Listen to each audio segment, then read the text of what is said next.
Good morning students, कैसे हैं आप लोग। आई होप आप लोग अच्छे होंगे, मजे में होंगे और आपकी तैयारी भी बहुत अच्छे तरह से चल रही होगी। तो हम लोग टाइम एंड टेंस का सीरीज शुरू किए थे एसएससी के एग्जामिनेशन, सारे एग्जामिनेशन के पॉइंट ऑफ व्यू से। तो 13 क्वेश्चन हम लोग शायद डिस्कस कर चुके हैं, 14 करना है।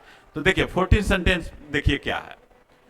पहले आप लोग बतलाइए, if it snow tomorrow will go skating. यदि कल बर्फबारी होती तो हम लोग स्केटिंग पर गए होते। अब देखिए इसका मीनिंग यह हो रहा है, जस्ट आप पिछला लेक्चर में देखे होइएगा कि इफ लगा हुआ है तो सिंपल प्रेजेंट कर देना है और इधर वाला फ्यूचर में कर देगा। तो ध्यान दीजिए यहां पर यह एक्चुअली टुमारो लगा हुआ है, यानी ये बीता हुआ नहीं, अनरियल नहीं है। यदि कल बारिश हुई होती तो मैं गया होता, यह मीनिंग नहीं है, क्योंकि इधर वाला वह मीनिंग दे रहा था। तो हम लोग को यह क्या है, यह ओपन कंडीशन ही है, क्योंकि टुमारो दिया हुआ कि यदि कल बारिश होगी तो हम लोग स्केटिंग पर जाएंगे, यानी कि ओपन कंडीशन है, नहीं बारिश होगी नहीं जाएंगे। तो क्या बतलाया था आप लोगों को, याद कीजिए कि इफ के बाद वाला क्लाउज किस टेंस में होगा, बतलाइए। अभी जस्ट आप लोग पढ़े हैं जी लास्ट लेक्चर में। यहां पर टुमारो है, देखिए कंफ्यूजन इस क्वेश्चन में क्या हो सकता है कि यहां पास्ट है तो इसको भी वी वुड कर देंगे तो सही हो जाएगा। बात तो सही है कि स्ट्रक्चर सही हो जाएगा, क्योंकि अनरियल पास्ट का स्ट्रक्चर होगा। क्योंकि अनरियल पास्ट क्या कहलाता है कि सब्जेक्ट के बाद सिंपल पास्ट टेंस और बाद में वुड प्लस V1।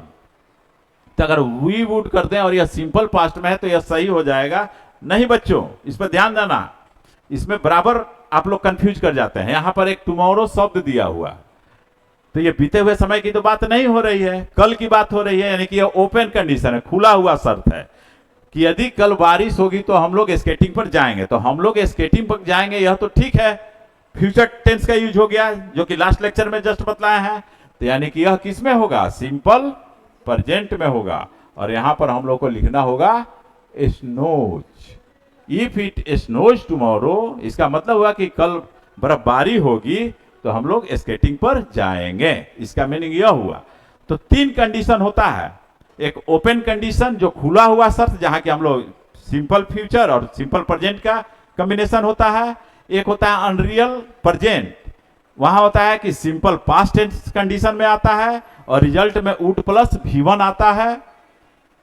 एक होता है अनरियल पास्ट, जहां की पास्ट परफेक्ट टेंस कंडीशन में आता है और वुड है प्लस V3 रिजल्ट में आता है। उसको हम लोग फाउंडेशन बैच में इन डिटेल्स डिस्कस करेंगे। यहां पर जो क्वेश्चन है उस पर हम लोग अपने को केंद्रित करें और उस पॉइंट को समझें, ठीक है।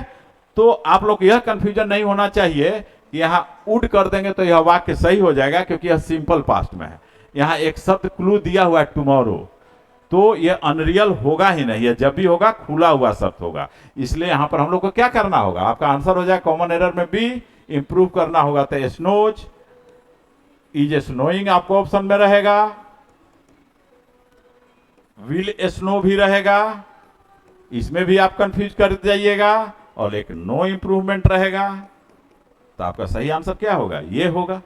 क्लोज पैसेज में रहेगा तो यहां पर एक आपका क्या रहेगा, पैराग्राफ रहेगा, यहां पर ब्लैंक स्पेस मिल सकता है और यहां पर भी ब्लैंक स्पेस मिल सकता है, और उसके लिए 4-4 ऑप्शन मिल जाएंगे, ठीक है ना। जब हम क्लोज पैसेज डिस्कस करेंगे तो उस समय समझिएगा कि ग्रामर का कितना इंपॉर्टेंस है।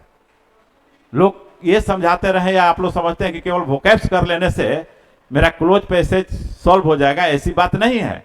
ग्रामर स्ट्रक्चर को अगर ध्यान में रखते हैं तो आपका 99% क्लोज पैसेज सॉल्व हो जाएगा। वह ट्रिकी अप्रोच हम आप लोग को इसी चैनल पर बतलाएंगे, आगे आने आ दीजिए, वेट एंड वॉच।